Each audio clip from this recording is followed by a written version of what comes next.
आप सभी को नववर्ष 2021 की हार्दिक शुभकामनाएं। नववर्ष में आप सभी स्वस्थ रहें, खुश रहें। इसी कामना के साथ एक बार फिर से आप सभी का हमारे चैनल डेली एस्ट्रोलॉजर शशि में हार्दिक स्वागत है। आज हम चर्चा करेंगे वर्ष 2021 मेष राशि से लेकर के मीन राशि तक health, wealth, education, career, marriage and family planning wise कैसा रहेगा। आइए अब चर्चा करते हैं मिथुन राशि वालों के लिए वर्ष 2021 क्या परिणाम देने वाला रहेगा। सबसे पहले एक नज़र डालते हैं ग्रह स्थिति पर। सेकंड हाउस में चंद्रमा अपनी ही राशि में स्थित है। छठे भाव में शुक्र और केतु स्थित है। शुक्र 4 जनवरी को राशि परिवर्तन करके आपके सप्तम हाउस में स्थित हो जाएंगे। 7वें भाव में सूर्य और बुध स्थित हैं। 8वें भाव में शनि और बृहस्पति स्थित हैं। शनि अपनी ही राशि में स्थित है। बृहस्पति या नीच राशि में है लेकिन नीच भंग प्राप्त कर चुके हैं। 11वें भाव में मंगल अपनी ही राशि में स्थित है। 12वें भाव में राहु उच्च के होकर के स्थित है। तो सबसे पहले हम चर्चा करेंगे हेल्थ वाइज ये वर्ष कैसा रहेगा। वर्ष की शुरुआत में हेल्थ वाइज ये अच्छा ही दिखा रहा है, क्योंकि राशि भाव के स्वामी बुध आपके 7वें भाव में स्थित होकर के राशि भाव को बल प्रदान कर रहे हैं। आंखों का थोड़ा सा ध्यान रख करके चलें, क्योंकि 12वें भाव में राहु स्थित है, केतु देख रहे हैं। 12वां भाव आंख के लिए देखा जाता है, खास करके बाईं आंख के लिए देखा जाता है। तो इस समय पर अपनी आंख का थोड़ा ध्यान रख करके चलें। मिथुन राशि वालों की वैसे भी शनि अष्टम चल रहा है। जब भी शनि अष्टम चलता है तो हमें अपना पेट का ध्यान रख करके चलना चाहिए, खास करके लोअर एब्डोमेन का ध्यान रख करके चलना चाहिए। खान पान का ध्यान रख करके जितना हम चलेंगे उतना ही ये समय हमारे लिए अच्छा रहेगा। हेल्थ वाइज ज़्यादा टेंशन लेने की आवश्यकता नहीं है। छोटी छोटी सावधानी हम बरतते रहेंगे तो ये समय हमारे लिए अच्छा ही रहेगा। वर्ष के शुरुआत में जैसे भी हमारी ग्रह स्थिति होती है, पूरा वर्ष कहीं ना कहीं हमारा वैसा ही जाने वाला रहता है। तो मिथुन राशि वालों को शनि अष्टम से सावधानी बरतनी चाहिए, घबराना नहीं चाहिए। शनि अष्टम चल रहा है, अपने डॉक्यूमेंट्स को संभाल करके रखिएगा, क्योंकि कई बार शनि अष्टम में डॉक्यूमेंट्स गुम होने का भी योग बन जाता है। हेल्थ वाइज ये समय अच्छा रहेगा। चर्चा करते हैं वेल्थ वाइज ये वर्ष कैसा रहेगा। वर्ष के शुरुआत में सेकंड लॉर्ड अपनी ही राशि में स्थित हैं। लाभ भाव के स्वामी मंगल अपनी राशि में स्थित होकर के आपके 5वें भाव से संबंध बना रहे हैं। पंचमें शुक्र आपके 4 जनवरी से राशि परिवर्तन करके आपके 7वें भाव में स्थित हो जाएंगे। केंद्र त्रिकोण का राजयोग भी बनेगा। तो जब भी हम धन की बात करें तो धन के लिए ये वर्ष अच्छा ही रहेगा, क्योंकि भाग्य भाव के स्वामी आपके शनि आपके अष्टम हाउस में स्थित हैं। 8वें भाव में जब अपनी ही राशि में स्थित हैं तो इसका मिला जुला परिणाम देंगे। लेकिन हमारे जब और अच्छे योग बनते हैं तो धन के लिए वो समय अच्छा ही रहता है, क्योंकि यहाँ पर बृहस्पति आपके कर्मेश होकर के आपके 8वें भाव में स्थित होकर के सेकंड हाउस को देख रहे हैं। सेकंड हाउस में चंद्रमा अपनी ही राशि में स्थित है और बृहस्पति की उच्च राशि भी हो जाती है, तो आपके कार्य क्षेत्र में उन्नति दिला करके धन लाभ का योग भी बनाता है। तो धन के लिए ये वर्ष बहुत ही अच्छा जाने वाला है। चर्चा कर लेते हैं एजुकेशन के लिए ये वर्ष कैसा रहेगा, क्योंकि जब भी वर्ष की शुरुआत होती है तो कहीं ना कहीं मन में एक बेचैनी होती है कि भाई एजुकेशन के लिए ये वर्ष कैसा रहेगा। उसमें माता पिता भी टेंशन में रहते हैं और स्टूडेंट भी टेंशन में ही रहता है। तो टेंशन लेने की आवश्यकता नहीं है, क्योंकि जब भी हमारा 11वां भाव बली होता है, 11वां भाव इच्छा पूर्ति के लिए देखा जाता है, और मंगल अपनी ही राशि में स्थित है और 7वें भाव में बुध आदित्य योग बन रहा है, आपके राशि भाव को बल प्रदान कर रहे हैं।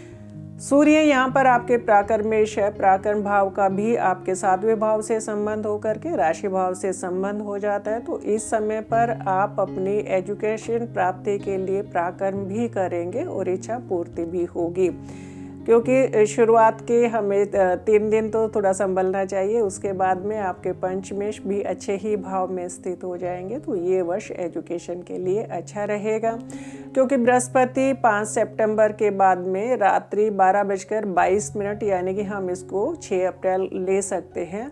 तो तो बृहस्पति आपके 14 सितंबर तक नवम भाव में स्थित होकर के आपके राशि भाव और पंचम भाव को भी दृष्टि प्रदान करके अपना आशीर्वाद देंगे। बृहस्पति को कारक माना जाता है एजुकेशन के लिए। बृहस्पति और बुध दोनों को ही देखा जाता है, तो बुध बुधादित्य योग बना रहे हैं और बृहस्पति आपके नवम भाव में स्थित होकर के आपके राशि भाव और पंचम भाव को बल प्रदान कर रहे हैं। तो एजुकेशन वाइज भी ये वर्ष बहुत ही अच्छा जाएगा। चर्चा कर लेते हैं करियर वाइज ये वर्ष कैसा जाएगा। सबसे पहले चर्चा करते हैं जॉब के लिए, उसके बाद में बिजनेस का देखेंगे। जब भी हम जॉब की बात करते हैं तो सबसे पहले हमें दशम भाव को देखना चाहिए तथा कुंडली में बनने वाले धन योग को भी देखना चाहिए। तो ये समय आपका जॉब वाइज अच्छा ही रहेगा, क्योंकि आपके दशमेश अभी अष्टम हाउस में स्थित है, लेकिन 5 अप्रैल से रात्रि 12:22 से आपके नवम भाव में स्थित हो जाएंगे और आपके लाभेश अपने ही भाव में स्थित हैं। तो ये समय नौकरी के लिए भी अच्छा ही रहेगा, क्योंकि नवम भाव में स्थित होकर के आपके 9वें और 10वें भाव का संबंध बनेगा। धर्म कर्म अधिपति योग माना जाता है और इसको राजयोग माना जाता है। तो जॉब के लिए भी ये समय अच्छा ही रहेगा। चर्चा कर लेते हैं बिजनेस के लिए ये समय कैसा रहेगा। तो बिजनेस के लिए 7वां भाव देखा जाता है। 3रा, 7वां और 11वां तीनों ही भाव को देखना चाहिए, क्योंकि त्रिकोण भाव का अपना उतना ही महत्व होता है। तो आपके वर्ष के शुरुआत में ही प्राकर्मेश सूर्य आपके 7वें भाव में स्थित हो गए हैं और आपके लाभ भाव के स्वामी अपने ही भाव में स्थित है।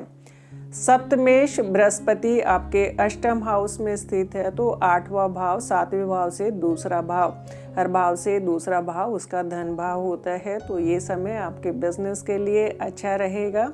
लेकिन जब भी हमारा 8वां भाव शामिल हो जाता है तो वो समय हमें आगाह करते हैं कि जो भी हम बिजनेस कर रहे हैं उसके लिए हमें रिसर्च करनी चाहिए, क्योंकि 8वां भाव हमारा रिसर्च भाव होता है और 8वें भाव में शनि भी स्थित है। शनि आपके भाग्य भाव के भी लॉर्ड है, यहाँ से शनि आपके 5वें भाव को भी देख रहे हैं। तो इस समय पर जितना भी अपने बिजनेस के बारे में रिसर्च करेंगे उतना आपके लिए बेनिफिशियल रहेगा। चर्चा कर लेते हैं मैरिज के लिए ये वर्ष कैसा रहेगा। कुछ जातक जो अभी तक विवाह करने की सोच रहे थे लेकिन कामयाबी नहीं मिल पा रही थी, और ख़ास करके जो लव मैरिज करने की सोच रहे थे, कहीं ना कहीं पेरेंट्स उसके लिए एग्री नहीं थे। तो 5वां भाव अफेयर के लिए देखा जाता है और 5वें भाव के स्वामी अभी तो राहु केतु की एक्सेस में थे, तो कहीं ना कहीं आप भी उनको लेकर के विचलित थे कि आगे बढ़ना चाहिए या नहीं बढ़ना चाहिए। लेकिन 5वें भाव के स्वामी 4 जनवरी से आपके 7वें भाव में स्थित हो जाएंगे। तो 5वें और 7वें भाव का बहुत ही सुंदर योग बन रहा है और सप्तमेश आपके 8वें भाव में स्थित है। 8वें भाव का जब भी संबंध बनता है तो कोर्ट मैरिज करा देता है। तो यदि इस विषय में आपका विचार बन रहा है तो ये समय मैरिज के लिए भी अच्छा ही रहेगा। चर्चा कर लेते हैं कि ये वर्ष जो भी जातक मिथुन राशि वाले फैमिली प्लानिंग के विषय में सोच रहे हैं उनकी मनोकामना पूर्ण होगी या नहीं। तो जब भी संतान की बात की जाती है, 2रा, 5वां, 7वां और 9वां हमें सारे ही भाव देखने चाहिए, क्योंकि 2रा भाव हमारा कुटुंब भाव होता है और यदि संतान प्राप्ति होती है तो कुटुंब वृद्धि होती है। 5वां भाव संतान के लिए देखा जाता है, 7वां भाव जीवन साथी के लिए देखा जाता है। 9वां भाव पंचम से पंचम भाव होता है। तो ये वर्ष की शुरुआत में आपके सेकंड लॉर्ड चंद्रमा अपनी ही राशि में स्थित हैं। आपके पंचमेश 4 जनवरी को आपके 7वें हाउस में स्थित हो जाएंगे और आपके सप्तमेश बृहस्पति अभी 8वें हाउस में स्थित हैं, लेकिन ये 5 अप्रैल को रात्रि 12:22 से आपके 9वें भाव में स्थित हो जाएंगे। तो 9वें भाव में स्थित होकर के आपके 5वें भाव से भी संबंध बनाएंगे। तो ये वर्ष संतान प्राप्ति वाला भी रहेगा। जब भी कोई भी योग बताए जाते हैं तो ये गोचर के अकॉर्डिंग बताए जाते हैं और चंद्र राशि के अकॉर्डिंग ही बताए जाते हैं। तो चंद्र राशि के अकॉर्डिंग और गोचर के अकॉर्डिंग ये वर्ष आपकी हर प्रकार की इच्छा पूर्ति करने वाला रहेगा। पूरा परिणाम के लिए हमें अपनी जन्म कुंडली में बनने वाले योग को फलित करने वाली दशा को भी देखना चाहिए। यदि आपकी कुंडली में संतान प्राप्ति के योग भी बन रहे हैं और आपकी दशा भी अच्छी चल रही है तो गोचर आपकी इच्छा पूर्ति करने वाला ही है। आइए अब चर्चा करते हैं कर्क राशि वालों के लिए वर्ष 2021 क्या क्या इच्छा पूर्ति करने वाला रहेगा। एक नज़र डालते हैं ग्रह स्थिति पर। वर्ष की शुरुआत में ही चंद्रमा अपनी ही राशि में स्थित है। 5वें भाव में शुक्र और केतु स्थित है। शुक्र 4 जनवरी को राशि परिवर्तन कर जाएंगे। 6ठे भाव में सूर्य और बुध स्थित हैं। 7वें भाव में शनि अपनी ही राशि में स्थित है। बृहस्पति भी शनि के ही साथ में स्थित है। 10वें घर में मंगल अपनी ही राशि में स्थित हैं और 11वें भाव में राहु स्थित है। तो सबसे पहले हम चर्चा करेंगे हेल्थ पर। हेल्थ वाइज ये वर्ष कैसा रहेगा। राशि अपने ही भाव में स्थित होकर के आपके हेल्थ के लिए बहुत ही अच्छा योग बना रहा है। तो ये वर्ष आपके लिए हेल्थ संबंधी कोई भी परेशानी देने वाला नहीं रहेगा, क्योंकि जब भी वर्ष की शुरुआत में राशि अपनी ही राशि में स्थित हो तो वो वर्ष की शुरुआत अच्छी मानी जाती है। वैसे भी कर्क राशि वाले लकी हैं, क्योंकि ये वर्ष उनकी हर प्रकार की इच्छा पूर्ति करने वाला ही रहेगा। पंच महापुरुष योग में से दो योग बन रहे हैं, तो वर्ष की शुरुआत अच्छी ही हो रही है। खुश हो जाइएगा। हेल्थ के बाद में चर्चा करते हैं वेल्थ वाइज ये वर्ष कैसा रहेगा। वेल्थ के लिए देख लेते हैं आपके 2nd हाउस का संबंध 6ठे भाव से बन रहा है। तो जब भी दूसरे 6ठे भाव का संबंध बनता है, लोन वगैरह लेने से बचना चाहिए। जल्दबाजी नहीं करें, क्योंकि आपकी कुंडली में और बहुत अच्छे योग बन रहे हैं। तो धन के लिए भी ये वर्ष अच्छा ही रहता है, लेकिन कई बार हम बिना सोचे समझे लोन वगैरह उठा जाते हैं, तो उस चीज़ से आप बचिएगा। 11वें भाव के स्वामी आपके 5वें भाव में स्थित होकर के अपने भाव को बल प्रदान कर रहे हैं। तो ये समय आपके धन के लिए भी अच्छा ही रहेगा। नवमेश बृहस्पति आपके 7वें घर से आपके 11वें भाव को भी देख रहे हैं। तो जब भी 9वें और 11वें भाव का संबंध बन जाता है तो धन के लिए अच्छा योग बनाता है। 11वें भाव में वैसे भी राहु उच्च के होकर के स्थित है। 11वें भाव में राहु अच्छे परिणाम देते हैं, तो धन के लिए ये वर्ष बहुत ही अच्छा परिणाम देने वाला रहेगा। चर्चा कर लेते हैं एजुकेशन के लिए ये वर्ष कैसा रहेगा। जब भी एजुकेशन की बात की जाती है राशि भाव को तो हमें हर उसमें देखना ही चाहिए, लेकिन 5वां भाव के स्वामी और कारक बृहस्पति और बुध को देखना चाहिए। तो राशि भाव के स्वामी राशि भाव में स्थित है। 5वें भाव में आपके शुक्र और केतु स्थित है। राहु देख रहे हैं। तो जब भी हमारे 5वें भाव से राहु केतु का संबंध हो जाता है तो कहीं ना कहीं पढ़ाई में जितना हमें माइंड कॉन्सेंट्रेट करना चाहिए उतना हम माइंड कॉन्सेंट्रेट नहीं कर पाते हैं। कहीं ना कहीं अपनी एजुकेशन को लेकर के, अपने सब्जेक्ट को लेकर के हम मिसगाइड हो जाते हैं। तो यहाँ पर मिसगाइड होने की आवश्यकता नहीं है। वैसे आपके राहु को बृहस्पति देख रहे हैं, तो जब भी राहु को बृहस्पति देखते हैं तो राहु हमें भ्रमित करते हैं और बृहस्पति हमें ज्ञान प्रदान करते हैं। तो यदि हम भ्रमित नहीं होंगे तो एजुकेशन के लिए भी ये वर्ष अच्छा ही रहेगा, क्योंकि 5वें भाव को मंगल अपने ही भाव में स्थित होकर के दिग्बल भी प्राप्त कर रहे हैं और रोचक योग भी बना रहे हैं तथा 5वें भाव से दृष्टि संबंध भी बना रहे हैं। तो एजुकेशन के लिए ये वर्ष अच्छा रहेगा। आइए अब चर्चा कर लेते हैं करियर वाइज वर्ष 2021 क्या परिणाम देने वाला रहेगा। करियर में सबसे पहले हम चर्चा करते हैं जॉब, उसके बाद में बिजनेस पर डिस्कस करेंगे।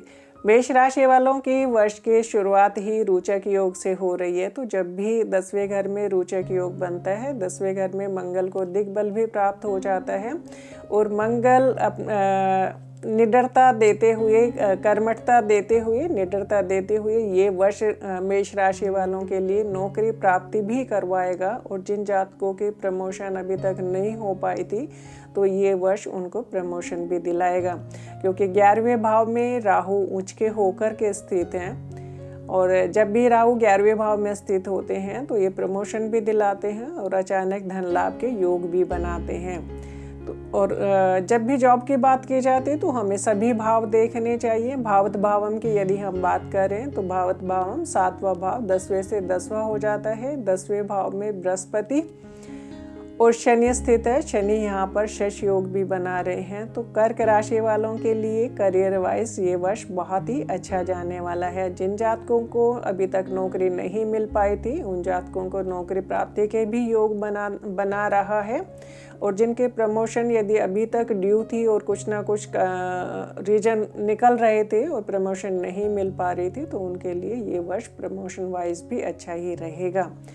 चर्चा कर लेते हैं बिजनेस के लिए। बिजनेस के लिए सातवें भाव के स्वामी और कारक बुध को देखा जाता है। तो सातवें भाव के स्वामी शनि अपने ही भाव में स्थित होकर के शश योग बना रहे हैं। और भावों की जब भी हम बात करें तो सातवें से सातवां लग्न भाव हो जाता है। लग्न भाव के स्वामी अपने ही भाव में स्थित है, मंगल से दृष्टि प्रदान कर रहे हैं। तो इस वर्ष कर्क राशि वाले बहुत ही उचित डिसीजन लेकर के कर्मशील रह करके अपने बिजनेस में भी उन्नति ही प्राप्त करेंगे। हर प्रकार की सुख सुविधा मिलेगी, क्योंकि चौथा भाव हमारे सुख सुविधा के लिए रहता है और चौथे भाव में शनि की उच्च राशि स्थित है और दृष्टि संबंध भी बन रहा है। तो इस समय पर जो भी जातक यदि रियल एस्टेट से संबंधित अपना बिजनेस शुरू करना चाहते हैं या कंस्ट्रक्शन का काम शुरू करना चाहते हैं, तो उनके लिए ये वर्ष बहुत ही अच्छा परिणाम देने वाला रहेगा। क्योंकि जब भी हमारा चौथे भाव का संबंध हो जाता है, चौथा भाव भूमि भवन वाहन के लिए देखा जाता है, तो इन चीज़ों से संबंधित यदि हम बिजनेस करते हैं तो वो हमारे लिए अच्छे परिणाम देने वाला रहता है। तो कर्क राशि वाले यदि बिजनेस शुरू करने के विषय में सोच रहे हैं तो 7 जनवरी से 9 फरवरी तक नया काम शुरू करने से बचे, उसके बाद में आपके लिए ये समय अच्छा ही रहेगा। चर्चा कर लेते हैं मैरिज वाइज ये वर्ष कैसा रहेगा। जब भी मैरिज की बात की जाती है तो 5वां भाव इसलिए भी देखा जाता है क्योंकि कुछ लोग लव मैरिज करना चाहते हैं, तो उसमें 5वां भाव भी शामिल हो जाता है। वैसे 7वें भाव को देखा जाता है, तो 7वें भाव के स्वामी अपने ही भाव में स्थित है।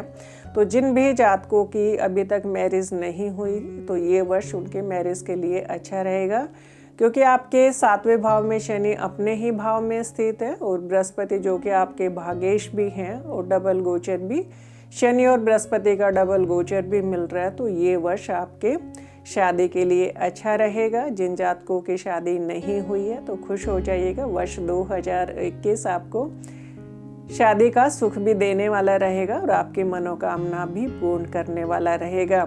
एक समय रहेगा जिसमें हमें थोड़ी सावधानी बरतनी चाहिए और यदि उस समय पर हम शादी के लिए बातचीत नहीं करें तो वो समय अच्छा रहेगा। 7 जनवरी से लेकर के 9 फरवरी तक शनि अस्त रहेंगे, तो जब भी 7वें भाव के स्वामी अस्त होते तो उस समय पर यदि हम बातचीत करते तो परिणाम हमें अच्छा नहीं मिल पाता है। इस समय को छोड़ करके फिर आप बातचीत कर सकते, वो समय आपके लिए उचित रहेगा। चर्चा कर लेते हैं जो भी कर्क राशि वाले फैमिली प्लानिंग के विषय में सोच रहे हैं उनके लिए ये वर्ष कैसा रहेगा। जब भी संतान की बात की जाती है, दूसरा, 5वां, 7वां और 9वां भाव देखा जाता है, क्योंकि दूसरा भाव हमारा कुटुंब भाव कहलाता है। कुटुंब वृद्धि जब होगी जब हमारे परिवार में संतान वृद्धि होगी और 5वां भाव संतान के लिए देखा जाता है, 7वां भाव जीवन साथी के लिए देखा जाता है, 9वां भाव हमारा पंचम से पंचम और भाग्य के लिए भी देखा जाता है। तो जब भी 5वें भाव में राहु केतु का संबंध बन जाता है तो कई बार फर्स्ट कंसीविंग में प्रॉब्लम आ जाती है, मिसकैरेज होने के चांसेस बन जाते हैं। तो इस समय पर थोड़ी सी सावधानी बरत करके चलिएगा, क्योंकि ये समय यदि सावधानी से निकाल देते तो उसके लिए अच्छा ही रहता है। यदि आपको हमारी ये वीडियो पसंद आई हो तो लाइक करें, शेयर करें, कमेंट्स करें। Thank you.